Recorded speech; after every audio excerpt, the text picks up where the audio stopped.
എല്ലാവർക്കും നമസ്കാരം. ഞാൻ അഞ്ജന. ഒരു ദിവസവും കടന്നു പോകുന്ന സമയത്ത് നമ്മൾ ഫേസ് ചെയ്യേണ്ടി വരുന്ന ഡിഫിക്കൽട്ടീസ് ഓരോരുത്തരുടെ ജീവിതത്തിലും വ്യത്യസ്തമായിട്ടാണ്. അതുപോലെ തന്നെയാണ് ആ ഡിഫിക്കൽട്ടീസിനെ ഓരോരുത്തരും നോക്കി കാണുന്ന രീതിയും. ചിലരതിനെ വളരെ വിഷമത്തോടു കൂടിയിട്ടാണ് നോക്കിക്കാണുന്നത്. മറ്റു ചിലരാവട്ടെ ഇതേ ബുദ്ധിമുട്ടുകളെ, ഇതേ പ്രതിസന്ധികളെ അവരുടെ വിജയത്തിലേക്കുള്ള ഒരു വഴിയായിട്ടും തിരഞ്ഞെടുക്കുന്നു.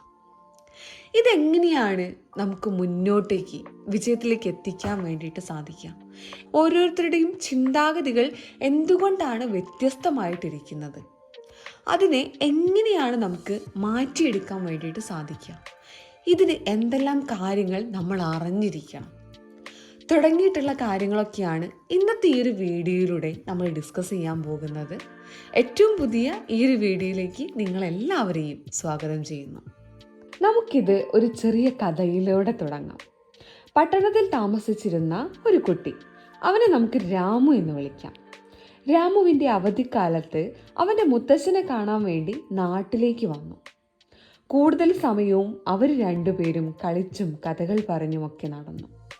ഒരു ദിവസം രാമു മുത്തശ്ശനോടായിട്ട് ചോദിച്ചു, മുത്തശ്ശ, ഞാൻ വളർന്നു വലുതാവുമ്പോൾ എനിക്ക് ജീവിതത്തിൽ വിജയിച്ചൊരു വ്യക്തിയായിട്ട് മാറണം. അതിനുവേണ്ടി എനിക്ക് കുറച്ച് വഴികൾ പറഞ്ഞു തരുമോ എന്ന്. മുത്തശ്ശൻ ഒന്ന് തലയാട്ടിക്കൊണ്ട് അവനെയും കൂട്ടി അടുത്തുള്ള ഒരു നഴ്സറിയിലേക്ക് പോയി. അവിടെ നിന്നും 2 ചെറിയ മരത്തൈകൾ വാങ്ങി അവർ വീട്ടിലേക്ക് വന്നു. അതിലൊരു തൈ ചെറിയൊരു ചട്ടിയിലാക്കി വീടിനുള്ളിൽ വെച്ചു. മറ്റൊരു തൈ വീടിന് പുറത്തായിട്ടും വെച്ചു. എന്നിട്ട് രാമുവിനോട് മുത്തശ്ശൻ ചോദിച്ചു, ഇതിൽ ഏത് ചെടിയാണ് നാളുകളിൽ നന്നായി വളരുന്നത്? രാമു കുറച്ചു നേരം ഒന്ന് ആലോചിച്ചുകൊണ്ട് പറഞ്ഞു, വീടിനുള്ളിൽ വെച്ച ചെടിയാണ് നന്നായിട്ട് വളരുക. കാരണം അത് എല്ലാ അപകടങ്ങളിൽ നിന്നും മാറിയാണ് ഇരിക്കുന്നത്. പുറത്ത് വെച്ചിരിക്കുന്ന ചെടി കുറെ ബുദ്ധിമുട്ടുകൾ നേരിടേണ്ടി വരണം. വെയിലും മഴയും കാറ്റും മൃഗങ്ങളും ഒക്കെ അതിജീവിക്കേണ്ടതായിട്ടുണ്ട്. അതുകൊണ്ട് തന്നെ വീടിനുള്ളിലുള്ളതാണ് നന്നായിട്ട് വളരുക. മുത്തശ്ശൻ ഒരു ചെറു പുഞ്ചിരിയോടെ പറഞ്ഞു, നമുക്ക് കാണാം എന്താണ് സംഭവിക്കുക എന്നുള്ളത്. രാമു തിരികെ പട്ടണത്തിലേക്ക് പോവുകയും ചെയ്തു. ഏകദേശം 4 വർഷങ്ങൾക്ക് ശേഷമാണ് രാമു മുത്തശ്ശനെ കാണാനായിട്ട് നാട്ടിലേക്ക് വരുന്നത്. മുത്തശ്ശനെ കണ്ട സമയത്ത് രാമു വീണ്ടും ഓർമ്മിപ്പിച്ചു, മുത്തശ്ശ, അവസാനം നമ്മൾ കണ്ട സമയത്ത് എങ്ങനെ എനിക്ക് ജീവിതത്തിൽ വിജയിക്കാം എന്ന് ഞാൻ ചോദിച്ചിരുന്നു. എന്നാൽ അന്ന് ഒന്നും തന്നെ മുത്തശ്ശൻ പറഞ്ഞിട്ടില്ല. അതുകൊണ്ട് എന്തു തന്നെ ആയാലും അതിനുള്ള മറുപടി എനിക്കിന്ന് വേണം. മുത്തശ്ശൻ പറഞ്ഞു, ശരി, എന്നാൽ അതിനു മുൻപ് നമ്മൾ കുറച്ച് വർഷങ്ങൾക്ക് മുൻപ് വെച്ചിട്ടുള്ള ആ 2 മരത്തൈകളെ കാണണം. മുത്തശ്ശൻ രാമുവിനെ കൂട്ടി മരത്തൈകളുടെ അടുത്തേക്ക് നീങ്ങി. വീടിനുള്ളിലായിട്ട് ചെറിയ ചട്ടിയിൽ വെച്ചിട്ടുള്ള മരത്തൈയുടെ അടുത്തേക്ക് പോയി. നോക്കിയ സമയത്ത് ചെറിയ ആ ഒരു തൈ കുറച്ച് ശിഖിരങ്ങളൊക്കെ വെച്ച് വലുതായിട്ടുണ്ട്. അടുത്തത് വീടിന് പുറത്തായി വെച്ചിട്ടുള്ള മരത്തൈയുടെ അടുത്തേക്കാണ് മുത്തശ്ശൻ രാമുവിനെ കൊണ്ടുപോയിട്ടുള്ളത്. അവിടെ കണ്ടത് ഒരു ചെറിയ ചെടിയിൽ നിന്നും വലിയ ഒരു മരത്തെയായിരുന്നു. അതിൻ്റെ ശിഖിരങ്ങൾ വളരെ വലിയ രീതിയിൽ നിറഞ്ഞു നിൽക്കുന്നു. വഴിയിലൂടെ പോകുന്നവർക്ക് അത് തണലേകുന്നു. മുത്തശ്ശൻ രാമുവിനെ നോക്കിക്കൊണ്ട് ചോദിച്ചു, ഇനി നീ പറ, ഏത് മരത്തെയാണ് കൂടുതലായി വളർന്നത്? ഏതാണ് വിജയിച്ചിട്ടുള്ളത്? രാമു ഒന്ന് ആലോചിച്ചുകൊണ്ട് പറഞ്ഞു, മുത്തശ്ശ, പുറത്തു വെച്ച മരത്തൈയാണ് വലുതായിട്ടുള്ളത്, വിജയിച്ചിട്ടുള്ളത്. എന്നാലും മുത്തശ്ശ, ഇതെങ്ങനെ സംഭവിച്ചു? ആ മരം തീർച്ചയായും ഒരുപാട് ബുദ്ധിമുട്ടുകൾ അനുഭവിക്കേണ്ടി വന്നിട്ടുണ്ടാവും. എന്നാൽ ഇന്ന് അത് ഒരുപാട് വലുതായിട്ടുമുണ്ട്. മുത്തശ്ശൻ ചിരിച്ചുകൊണ്ട് പറഞ്ഞു, നീ പറഞ്ഞത് ശരിയാണ്. വീടിന് പുറത്ത് വെച്ച തൈ ഒരുപാട് ബുദ്ധിമുട്ടുകൾ നേരിട്ടിട്ടുണ്ട്. എന്നാൽ ആ ബുദ്ധിമുട്ടുകളെ തരണം ചെയ്തതുകൊണ്ട് ഒരുപാട് ഗുണങ്ങളും അതിനുണ്ടായിട്ടുണ്ട്. പുറത്തുള്ള ചെടികൾക്ക് അതിൻ്റെ വേരുകൾ അതിന് വേണ്ട രീതിയിൽ വളരാനുള്ള സ്വാതന്ത്ര്യമുണ്ട്. ബുദ്ധിമുട്ട് എന്ന് നമ്മൾ കരുതുന്ന വെയിലും മഴയും അതിൻ്റെ വേരുകൾ കൂടുതൽ ശക്തമാക്കാൻ വേണ്ടിയിട്ട് സഹായിച്ചു. ഇന്ന് അതൊരു പടുവൃക്ഷമായിട്ട് വളർന്നു.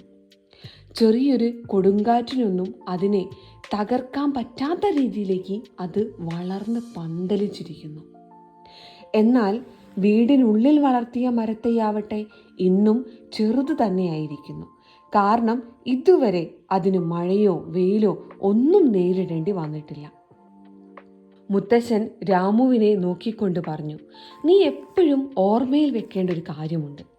ജീവിതത്തിൽ സ്ട്രഗിൾ ഇല്ല എങ്കിൽ, ഡിഫിക്കൽട്ടീസ് ഇല്ല എങ്കിൽ നിനക്കും നിന്റെ ജീവിതത്തിൽ വിജയിക്കാൻ കഴിയില്ല.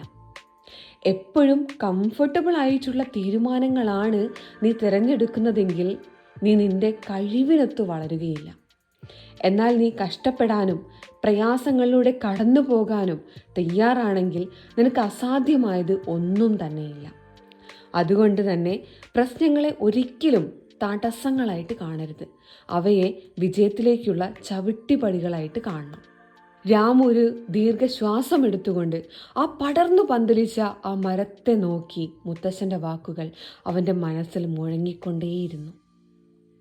നമ്മുടെ ജീവിതത്തിൽ തന്നെ ശത്രുക്കളായി നാം കാണുന്ന തടസ്സം, അതേ തടസ്സം നമ്മെ ശക്തരാക്കും. നമ്മുടെ ജീവിതം കൂടുതൽ വിജയമാക്കി തീർക്കുകയും ചെയ്യും. നമ്മുടെ ഓരോരുത്തരുടെയും ജീവിതത്തിലേക്ക് നോക്കുന്ന സമയത്ത് പലപ്പോഴും നമ്മുടെ ജീവിതത്തിൽ വെല്ലുവിളികളും ബുദ്ധിമുട്ടുകളും നേരിടേണ്ടി വരുന്നത് നമുക്ക് കാണാം. അതുമൂലം പലപ്പോഴും നമ്മൾ നിരാശരാകുന്നു, മുന്നോട്ട് പോകാനുള്ള ധൈര്യം നഷ്ടപ്പെടുകയും ചെയ്യുന്നുണ്ട്. എന്നാൽ ഈ 2 മരത്തൈകളുടെ കഥ നമ്മളെ പഠിപ്പിക്കുന്നത് വെല്ലുവിളികൾ നമ്മൾ ഭയക്കേണ്ടതില്ല. അവിടെ നിന്നും പഠിക്കാനും വളരാനുമുള്ള അവസരമാക്കി അവയെ സ്വീകരിക്കുക. പുറത്ത് വളരാൻ വെച്ച വൃക്ഷത്തൈ പോലെ പ്രകൃതിക്ഷോഭങ്ങളെ അഭിമുഖീകരിക്കേണ്ടി വന്നിട്ടുണ്ട്. എന്നാൽ അതോടൊപ്പം തന്നെ അതിൻ്റെ വേരുകൾ പരത്താനും വളർത്താനുമുള്ള സ്വാതന്ത്ര്യവും അതിനുണ്ടായിരുന്നു എന്നുള്ളതാണ്. അങ്ങനെ അത് ശക്തവും ഭീമാകാരവുമായിട്ടുള്ള ഒരു വൃക്ഷമായിട്ട് രൂപാന്തരപ്പെട്ടു. എന്നാൽ ഉള്ളിൽ നട്ടിട്ടുള്ള ചെടി പ്രകൃതിക്ഷോഭങ്ങളിൽ നിന്ന് രക്ഷ നേടി. എന്നാൽ ഇന്നും ചെറുതും ദുർബലവുമായിട്ടാണ് അത് തുടരുന്നത്. ഇതിൽ നിന്ന് നമുക്ക് മനസ്സിലാക്കാം, നമ്മുടെ ജീവിതത്തിൽ നാം അഭിമുഖീകരിക്കുന്ന കൂടുതൽ ബുദ്ധിമുട്ടുകളും വെല്ലുവിളികളും വിജയത്തിൻ്റെ പാത നമുക്കായി തുറക്കുമെന്നത്. അതുകൊണ്ട് റിസ്ക് എടുക്കാൻ, നമ്മുടെ കംഫർട്ട് സോണിൽ നിന്നും പുറത്തു കടക്കാനും നമ്മൾ ഭയപ്പെടേണ്ടതില്ല. നമ്മൾ വെല്ലുവിളികൾ അഭിമുഖീകരിക്കുന്ന സമയത്ത് അവിടെ നമുക്ക് പഠിക്കാനും വളരാനുമുള്ള അവസരമുണ്ട്. തീർച്ചയായിട്ടും എല്ലാ വെല്ലുവിളികളെയും അതിജീവിക്കുക എന്ന് പറയുന്നത് എളുപ്പമല്ല. നമ്മൾ തോൽക്കുകയോ നിരുത്സാഹപ്പെടുകയോ ചെയ്യുന്ന സമയങ്ങളൊക്കെ ഉണ്ടാവാം. എന്നാൽ അത് താൽക്കാലിക തിരിച്ചടികൾ മാത്രമാണെന്ന് ഓർമ്മിക്കേണ്ടത് നമ്മൾ ഓരോരുത്തരുമാണ്. ഇതിൽ നിന്നും പഠിച്ചുകൊണ്ട് മുന്നോട്ട് പോവുകയാണെങ്കിൽ നമ്മുടെ വഴിയിൽ വരുന്ന ഏത് വെല്ലുവിളികളെയും നമ്മൾ മറികടക്കും. അടുത്ത തവണ നിങ്ങളുടെ ജീവിതത്തിൽ ഒരു വെല്ലുവിളി, ഒരു പ്രയാസകരമായിട്ടുള്ള സമയത്തെ അഭിമുഖീകരിക്കേണ്ടി വരുന്ന സമയത്ത് ഓർക്കുക, ഡോണ്ട് ഗിവ് അപ്പ്. ഒരിക്കലും നമ്മൾ നമ്മുടെ പ്രയത്നത്തെ ഉപേക്ഷിക്കരുത്. കാരണം അത് നമുക്ക് പഠിക്കാനും വളരാനുമുള്ള ഒരവസരമാണ്. ഒരു കാര്യം എപ്പോഴും നമ്മൾ ഓർമ്മയിൽ വെക്കുക, ഇന്ന് അഭിമുഖീകരിക്കേണ്ടി വരുന്ന വെല്ലുവിളികൾ നിങ്ങളെ കൂടുതൽ ശക്തരാക്കാനും നാളുകളിൽ നിങ്ങളുടെ വലിയ വിജയത്തിനും കാരണമാകുമെന്നുള്ളത്. ഓരോരുത്തരുടെയും ജീവിതത്തിൽ വരുന്ന ഡിഫിക്കൽട്ടീസ്, ഓരോരുത്തരെയും ഫേസ് ചെയ്യുന്ന രീതികൾ, അവരുടെ ചിന്തയുടെ മാറ്റങ്ങൾ, ഇതെല്ലാം ബേസ് ചെയ്തിട്ടാണ് ഒരു വ്യക്തി എങ്ങനെ മുന്നോട്ടേക്ക് പോകുന്നു എന്നുള്ളത് തീരുമാനിക്കുന്നത്. തീർച്ചയായിട്ടും നമ്മുടെ ചിന്താഗതി നമ്മളെ വളർത്താൻ വേണ്ടിയിട്ടാണോ തളർത്താൻ വേണ്ടിയിട്ടാണോ കാരണമാകുന്നത് എന്ന് ഓരോ സമയവും ഓരോ തീരുമാനമെടുക്കുന്ന സമയത്തും ഒന്നുകൂടെ ആലോചിച്ചുകൊണ്ട് മുന്നോട്ടേക്ക് പോവുക. എല്ലാവർക്കും വലിയൊരു വിജയത്തിലേക്ക് എത്താൻ വേണ്ടി സാധിക്കട്ടെ. തീർച്ചയായിട്ടും ഈ ഒരു വീഡിയോ നിങ്ങൾക്ക് ഇഷ്ടപ്പെട്ടു എന്നുണ്ടെങ്കിൽ ലൈക്ക് ചെയ്യുക, അഭിപ്രായങ്ങൾ കമൻറ്റുകളായിട്ട് രേഖപ്പെടുത്തുക, അതുപോലെ തന്നെ ഷെയർ ചെയ്യുക, സബ്സ്ക്രൈബ് ചെയ്യുക. Thank you.